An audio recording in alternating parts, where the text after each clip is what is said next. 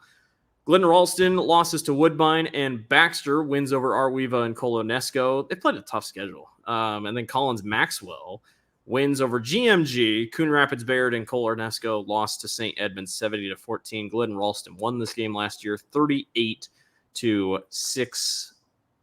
Yes, 38-6 was your final score. Colby Wallace, 176 yards on the ground. A lot of these teams a lot of the players came back from last year's team. So with that being said, I like Glidden Ralston to win this game.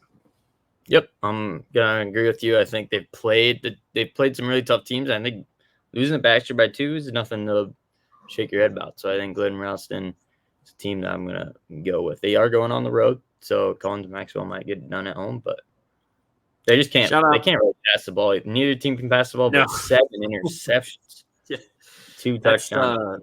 Good. Yeah, that's a tough stat. 8 sacks for Glidden Ralston, 3 for Collins Maxwell.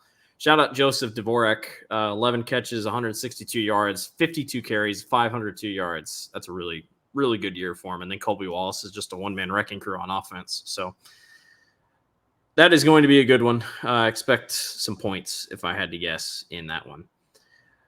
All right, Riceville at 3-1, taking on Key. The Key Hawks is what? Yeah, the Key Hawks. That is officially their name. Key is coming off a loss to Don Bosco, 49-12, wins over Waterloo Christian, Turkey Valley, and Tripola. Riceville coming off a win against West Central. They lost to Don Bosco, 55-7. Beat North Iowa and beat Rockford.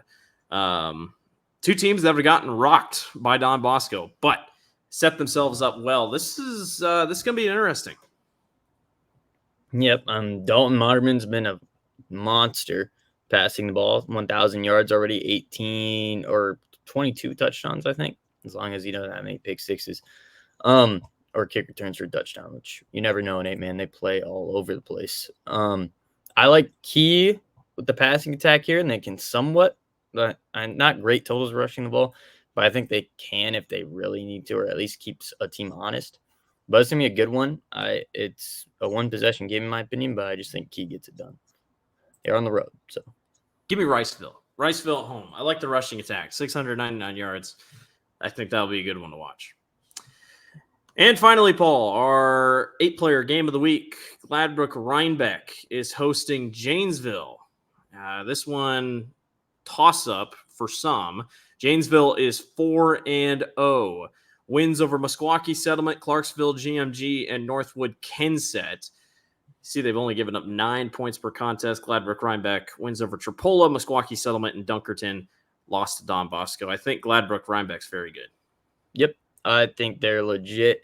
I think that one loss to Don Bosco is almost impressive. They only lost by 7 points. So I'm going to give the benefit of the doubt to the Rebels there. I'm going to give them that win, but Janesville, this is a good team as well. They've done kind of what they're supposed to. They've blown out every team they played, so you can't say they're frauds at all. So I think that it's going to be a good game, but I like the Rebels.